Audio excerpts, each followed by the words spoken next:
ওর শাস্তি হবে 5 ওয়াক্ত নামাজ জামাতের সাথে পড়তে হবে, ফজর সহ। আপনার মেয়েরে আমি সমাজের সামনে আনি নাই, কারণ আমি কোনো মায়ের ইজ্জত নষ্ট করতে চাই না, আমি আমার কোনো বোনের ইজ্জত নষ্ট করতে চাই না। যে অপরাধ করছে আমি সমাজে আইনা দাঁড় করে দিতে পারতাম, আমি মানা করছি, আমি বলছি না, আমি তার আনবো না। আপনার মেয়ের ইজ্জত আমি নষ্ট করি নাই, চাইলে আমি এখানে ওরা দাঁড় করে দিতে পারতাম। মানুষ দেখছেন, এখানে ক্যামেরা চলতেছে দুনিয়ার, আমি আমার এই বোনের ইজ্জত আমি এভাবে নষ্ট করব না।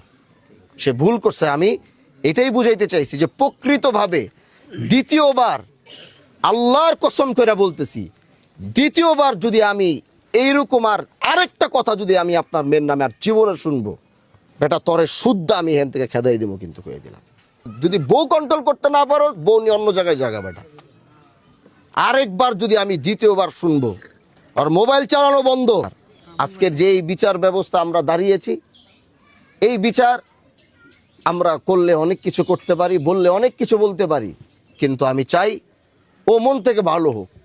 আমি অন্যায়ভাবে আমি আমার ক্ষমতা আছে বলে আমি এখন সব করে ফেলবো, সেটা আমি প্রকৃতভাবে ওর এমন একজন সন্তান দেখতে চাই আগামীতে। আজকে যারা ওর নামে এই বিচার দিছে এবং ও এটা উপলব্ধি করার পরে, আমি ওর এরকম সন্তান দেখতে চাই আগামী 3 মাস পরে এলাকার মানুষ গিয়ে বলবে যে ভাই আজকে দেখিও ভালো হয়ে গেছে, 5 ওয়াক্ত নামাজ জামাতের সাথে পড়তেছে, মানুষের সাথে ভালো ব্যবহার করতেছে, ওর পুরো চরিত্র সবকিছু পরিবর্তন হয়েছে। আমি এরকম ওরে দেখতে চাই।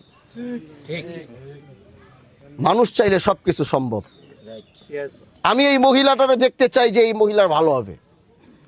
আমার কাছে ক্ষমতা আছে, আমি চাইলে এখন বলতে পারি তালা মাইরা দিয়া কালকে থেকে এই বাড়িতে আর কেউ থাকতে পারবে না। তাহলে কারো বাপের সামর্থ্য নাই ওরা এই বাড়িতে রাখার। আমি যদি বলি এই বাড়ি তালা মাইরা এই মেয়ের ওরা থাকতে পারবে না, কেউ সামর্থ্য আছে ওরা নিয়ে এখন বাড়িতে রাখা? বলেন পারবে কেউ নিয়ে রাখতে? আমি চাইলে সেটা বলতে পারি, আমি চাইলে সেটা করতে পারি, কিন্তু আমার হাতে ক্ষমতা আছে দেখেই যে আমি সেই ক্ষমতার ব্যবহার করব, বিষয়টা এরকম না। সমাজের মানুষের একটা ভুল হবে, সেই ভুলের পরিমাপটা দেখতে হবে যে দ্বিতীয়বার তাকে সুযোগটা দেওয়া যায় কিনা।